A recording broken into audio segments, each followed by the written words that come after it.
I usually like to get to know my audience a little bit first before I start speaking. And I know everybody's been up and moving around, but I'm going to ask, who works in design, engineering, or construction? If you want to stand up, just stand up. What about in real estate or like actual buildings and stuff like that? Okay. Who actually works in a building? Hopefully everybody. Okay, good. So, you know, our panel is on embodied carbon and the path to net zero buildings. And we're going to talk a little bit about financing that and how do we get there. But before we get started, my name's Mara Hodge. I am soon to be KPMG's U.S. sustainability leader for the firm. I've been working in sustainability reporting and assurance since 2010, have a background as an audit partner. So really I come at this from like the measurement perspective, but I'm excited to hear about then how that measurement really turns into reality in the design and procurement of products and things like that. But as I was preparing for this discussion, I found it to be really interesting about just thinking about the debate over the definition of net zero. And I think in particular around buildings, we've seen it to be, you know, how do we reduce emissions from operations in buildings?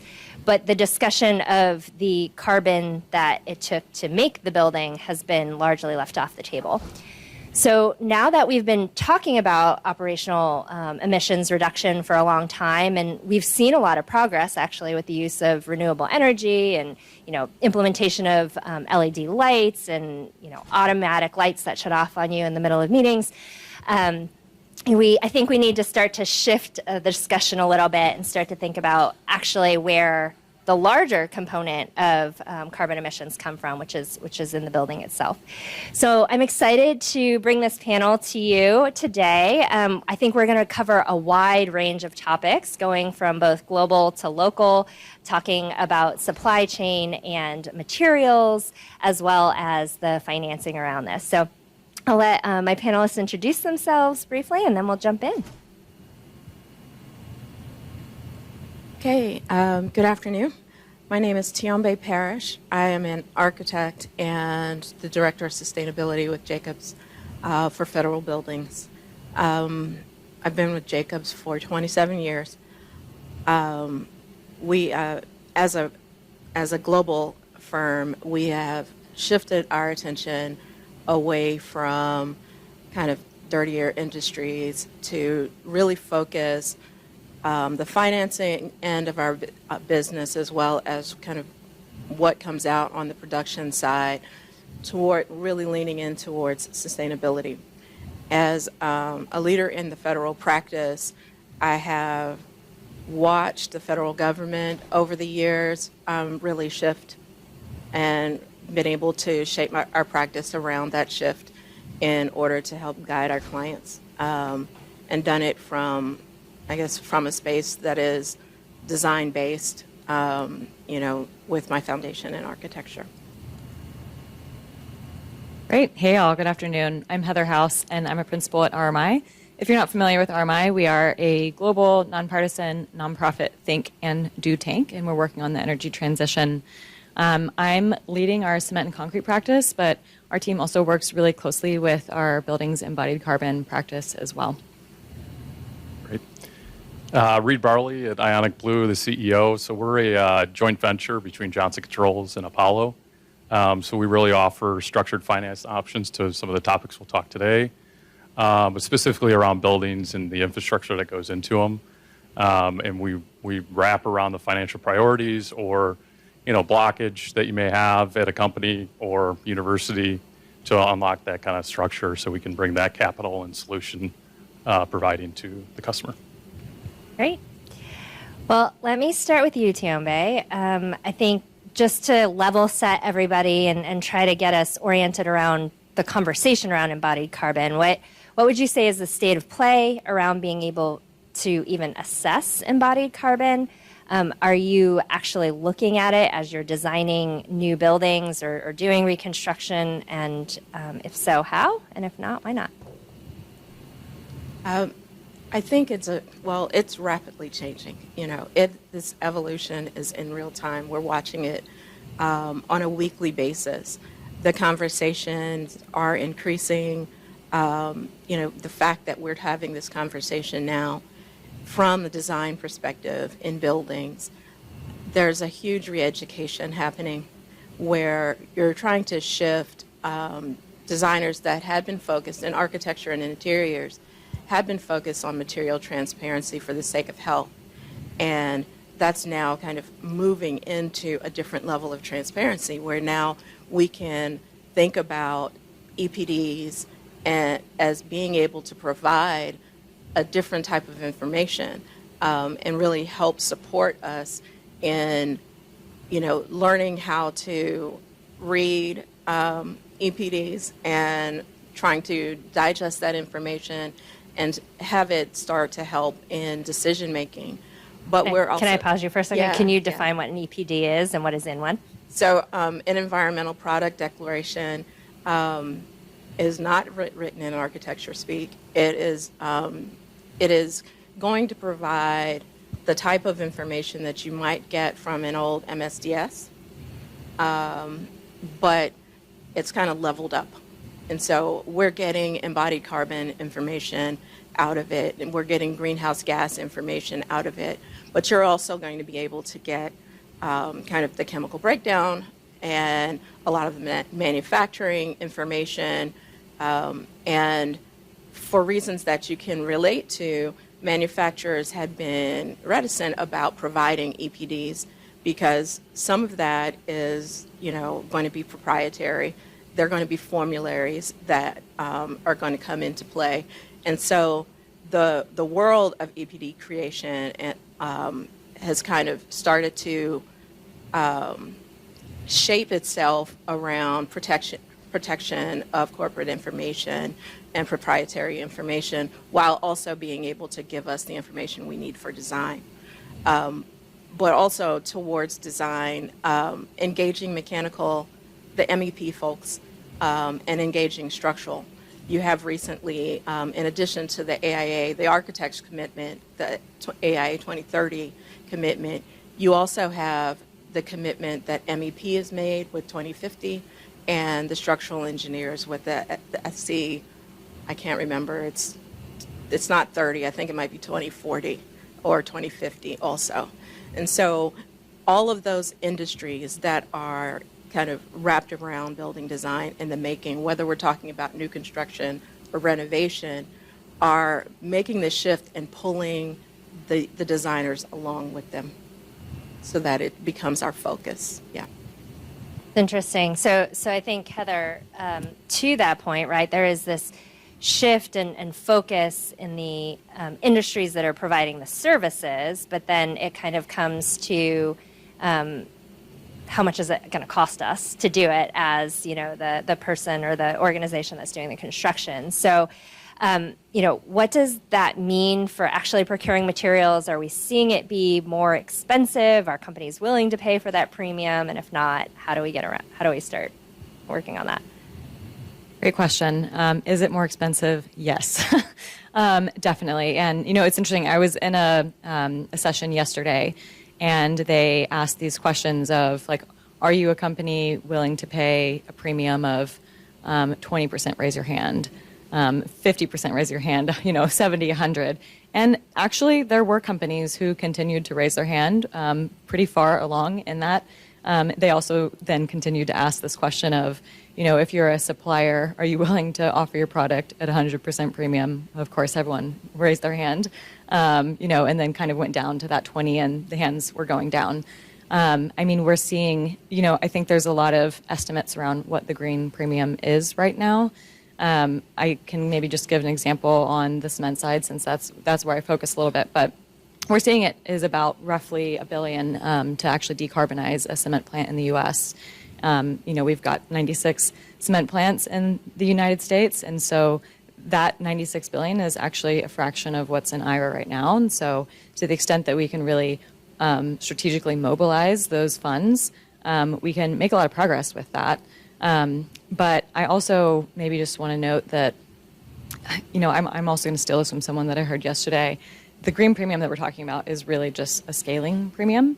The hope here is that we will eventually get to cost parity. And for this to work, we have to get to cost parity.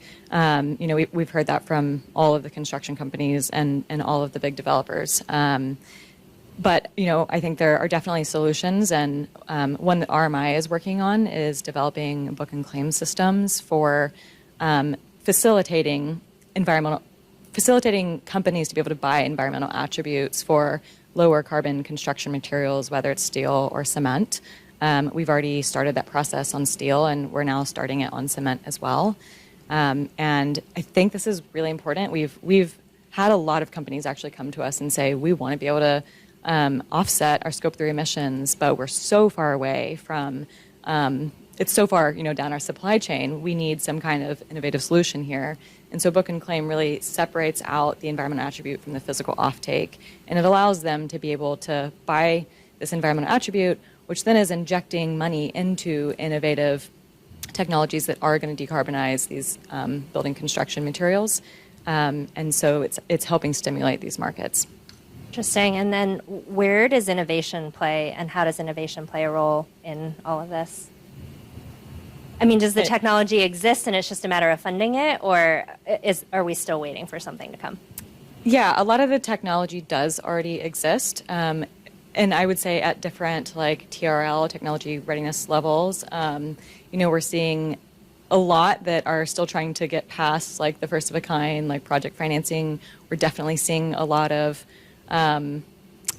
new startups struggle to finance. And I think that's just because, frankly, we need a lot of all of you in the room to come together to try to figure out how we can make these projects more bankable. But I would say, we're seeing innovative materials, new materials. We're seeing all of the right technologies to actually decarbonize the heat supply, and to carbon capture where we actually can't, in heavy industry where we can't actually get to zero. We'll have carbon capture and utilization and storage. So a lot of it's there, just needs to be proven out. We need more of the financing to come into it so that we can get these projects on the ground. So we just talked a lot about the materials, but what about the cost of transportation, right? You have to get the materials from where they've been manufactured to the building. So, Tiambi, how do you think about that in your design? Does it come into play? And we spent about a year working with the Department of State, whose building portfolio is a global one. You don't have Department of State buildings within the U.S. You have Department of State facilities across the globe. And the effort was part of their kind of first steps into their embodied decarbonization journey. And one of the things that you get into when you start to think about, am I building in Zambia, or am I building in the Middle East, or is it in Europe? You have these regional factors where transportation starts to come into play.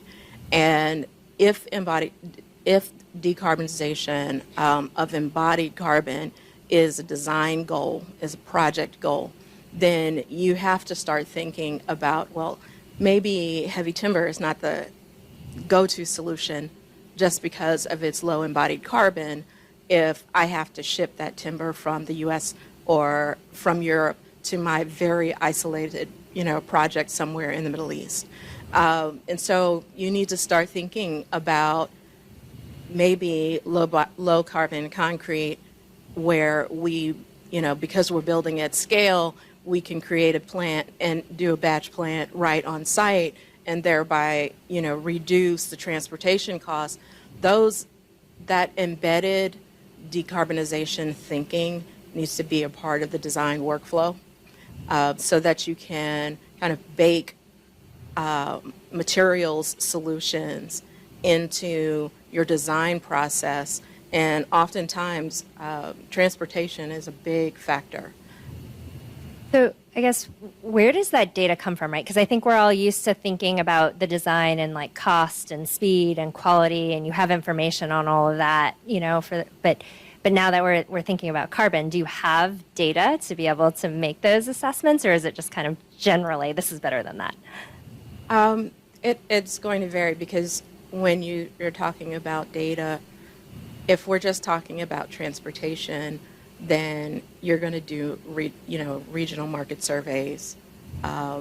Even if you're talking about using low embodied carbon concrete in the U.S., you need to talk to your local contractors and start to think about, when they're working with their subs, what is the availability of low carbon concrete, or what's the availability of low carbon steel.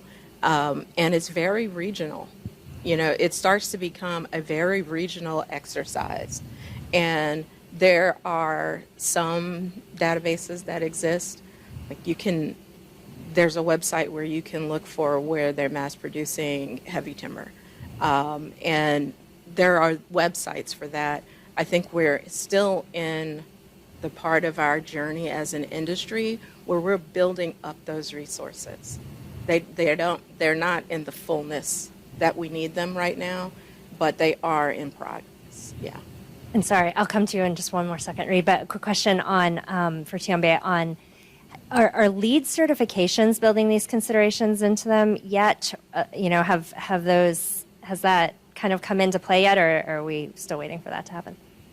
So with LEED V4, it gave us, as a design industry and a construction industry, the baby steps, because it said you can get these points if you do a life cycle analysis or assessment, and we're going to change completely our approach to materials credits, and so that enter EPDs, environmental product declarations, onto the scene.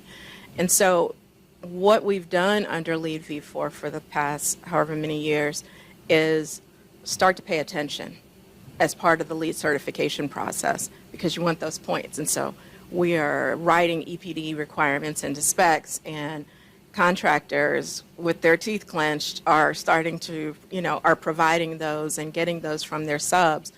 But LEED is doing what it's always done, which is kind of bring the industry along. And so through those baby steps, we have a more robust provision of EPDs and more robust availability of EPDs.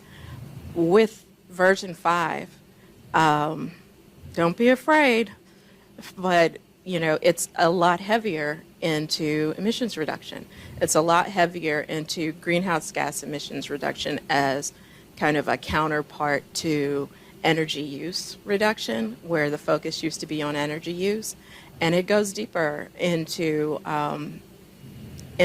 embodied carbon reduction.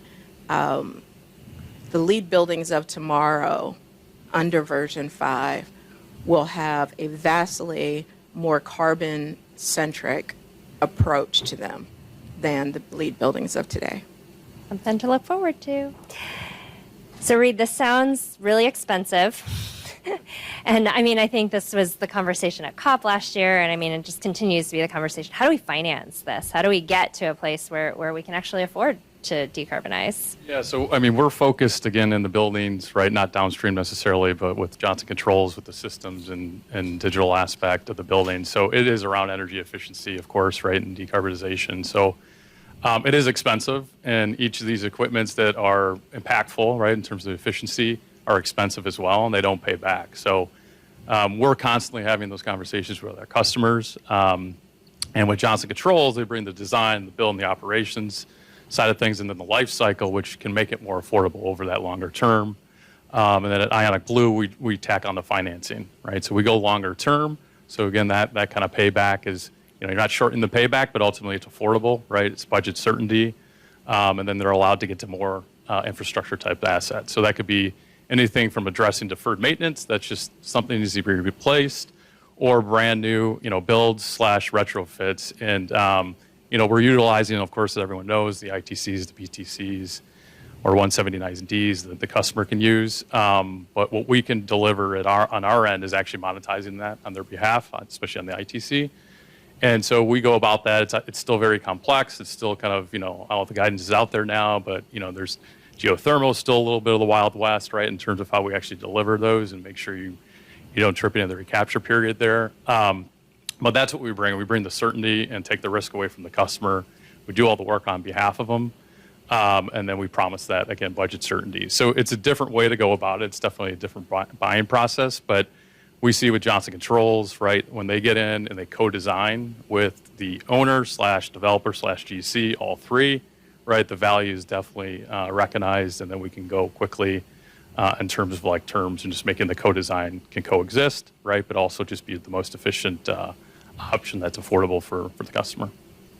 Yeah, and I think one of the most significant needs is for that upfront capital investment. So what are you doing around that, and how does that differ? Yeah, I mean, the customers have the choice, right? Use cash, use existing debt, go out with new debt, or they can come to, the private capital markets like IonicBlue. And, we are not a bank, right? So we're not going to go to the traditional, construction loan to term loan to refi to you name it, right? There's a lot of steps there. And it's based on the market. So we come in with an option that's a fixed option, and it can go 10 to 20 years. So again, around the certainty there, we bring access to capital across all fronts, and we've got a pretty good partner in Apollo to also open doors across that front, and our team as well has lots of experience in terms of doing that. So. And you had mentioned being able to take advantage of tax credits. Like, at what scale? Like, I don't know if it's dollars or percentages, but how do you frame so that? for the applicable tax credits, especially on the ITC side, where if we are the owner of these assets, we can monetize those in the open market these days. And we're seeing anywhere from, 80, if it's small, 85 cents, but you can see upwards to 93 cents. So it's still very meaningful. And in our structure, we don't capture any of that tax credit. We pass it right through to the customer. Ultimately, again, the affordability of the project becomes a lot more logical. And when you're talking 30 to 40 to 50% reduction on CapEx, right, times my percentage, it becomes real palatable in terms of the customer delivering those. So it's helped. It's still complicated, and I think customers don't recognize how complicated it is. So again, you bring it to us, and we can take care of it for you. Great. Henry, I'm going to come back to you because you talked about working with the federal government and federal buildings. So what are you seeing in terms of trends or policies that they are setting and ways that they are changing, their approach to buildings that might progress the conversation? Well, I guess it kind of starts for the federal government with the Executive Order 14057, which includes a lot of language about electrification, a lot of language about cleaner grids, a lot of language about electric vehicles. And the way that it is trickling down into the agencies, in addition to causing panic, is trying to shape what when you get an executive order and it's a thou shalt and it's the unfunded mandate, how do we turn this into action? Because at the end of the day, that executive order needs to be an action item for your design team. And, how are we going to convert that into guidance, whether it's GSA's P100 or any number of, UFCs or ECBs on the DOD side. I can acronym you to death. I'm looking at the alphabet. Yeah. It's going to, what it's coming down to is that at the top of the agency, they're issuing these kind of edicts, where if you're doing a new project starting in 2025, FY 2025 funding, you need to electrify. And it doesn't matter what utilities were already available at the site. We are electrifying buildings. And that is across the board for federal facilities.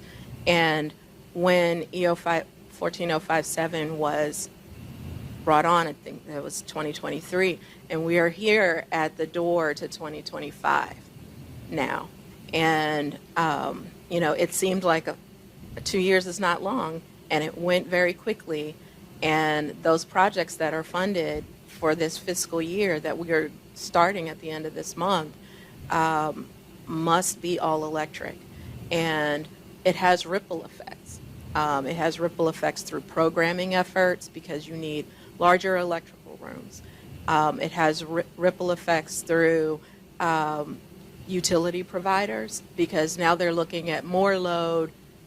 When you start to think upstream at your utility provider level and you're not, you don't have the gas load anymore and now it's all electric load, that needs to be communicated back to whoever you're getting power from. And so I look at the federal government as one of the kind of as a power broker in terms of its ability to move the industry, because now that they are actually implementing, GSA issued a new P100. There, even DOD issued a UFC or an ECB that requires that project teams consider heavy timber, for all design. So when you have this massive owner-operator, and that's when I say power broker, it's because of the huge portfolio that belongs to our federal government. And the owner of that massive portfolio says we're going to go all electric, then everyone in the industry has to start listening because it's going to have this ripple effect, whether we're talking about, what we're getting out of folks like Johnson Controls or, the entire MEP sector is going to be impacted by it. But also when we talk about embodied decarbonization, we're going to need more out of our concrete providers because now we have a requirement. And I think it's going to start moving the industry faster out of necessity. Reed, I think you mentioned you've been in some conversations. How does this impact you and the business? The further we can, provide that solution or work with the customer to think of ways to get after it, the better is what we're finding. And we structure different ways based on those financial priorities of the customer, whether it's off balance sheet, not to get, anyways, we structure for accounting and tax. And again, the economics are real and the cash out for the customer is real, the best option they have. But we work with those customers to make sure those financial priorities are addressed up front versus on the back half, because we have seen going through a long design process where some projects have been kind of pulled on the plug and gone less efficient, right? Other options, again, that are out of even the owner's decisions, but ultimately the GCs. So again, getting ahead of that is beneficial for all parties and just, educating it along the way, so. And Heather, in terms of state and local policies, are you seeing them to be similar to the federal government, different? Do you think that will continue to accelerate as we move forward? Yeah, good question. First, before I directly answer that, I just want to say, Tianbei, you made this comment about requirements. And I think, for a long time, we've wanted to see climate solutions be business-led, market-driven. And that's great if it can be that. But also, we are rapidly approaching 2030, and we are rapidly this window is closing for us to actually make enough impact if we want to stay aligned with 1.5 degree C scenario. And I know we say this jargon, but it's like if we want our, children's futures to actually be one that they can enjoy. And so in situations like this, we do need policymakers to actually help shape markets as well. And so I think this is where policies and regulations are really coming into play and are very important right now. We are, I think at the state level, we're seeing Buy Clean as a really important policy for embodied carbon. This was a federal initiative first that formed a state-federal partnership so that they could send a harmonized demand signal, which I think also comes back to our conversation around finance. We need to see this demand to be able to to make the projects bankable. But we've seen, I think, 13 states starting to lead on this. California, of course, has been the first to actually pass the policy. And this is just essentially a commitment for any public infrastructure project to be purchasing low-carbon construction materials. But what I also think is important to note here is, like, Buy Clean is just a start. It is a very important start, but it is just public procurement. We need to be able to take this beyond to the broader market and to the private sector. And we also are seeing that in California. California is always giving us the examples to point to. In cement specifically, they've passed a policy to say that all cement supply needs to be net zero by 2050. And so this is really crucial because they're taking both, they're kind of taking a two-pronged approach of saying on the public procurement side, we're going to make sure that we're purchasing low embodied carbon materials, and we're also going to push the supply side to decarbonize as well. Thanks. Well, Yeah. So I'll just add a little bit there too. So, we're definitely we're pointed kind of in North America. So it's obviously a lot different between Canada and the U.S. and so on. But so what we're seeing, and we have a program with the Canadian Infrastructure Bank that allows efficient capital to be deployed in conjunction with IonicBlue and Johnson Controls, and it's all based on GHG emission reduction. So again, the more efficient you are with the reduction of emissions, the cheaper the capital in terms of the debt that we provide. So they're obviously leaning into the private sector there with the public money. And so we're seeing aggressive approaches there, and there's just a select handful of providers that kind of can use that in Canada. But it's definitely, and those are pointed towards retrofit as well versus new build. There's always a conversation we have there. Well, if you flip on a switch, is that a retrofit then right after day one of operations of a new build? But so no, I mean, definitely from that standard, we're seeing, benefits there in terms of the government's leaning into the private sector as well. great. Well, I think our time is up. So I just want to wrap up quickly. I was going to let them all do key takeaways, but actually I'll just let you know what I heard from you today. Number one, and one thing that I've been tracking closely is all of the regulations and policies that are coming out at the state, local, and federal government level, and then internationally, right? And it's just a lot to be tracking and keeping your eye on, but I think is hugely important both from a incentives perspective on taxes or actually fines and penalties if we don't achieve the things or follow and comply with these policies. It's an expensive proposition, but we are moving in the right direction in terms of really being able to develop that demand aggregation and get to business as usual with more low carbon solutions. So I want to say thank you to all my panelists for joining me today, and I hope that you enjoyed the conversation, and I'll turn it back to Renee. Amazing. Thanks, guys.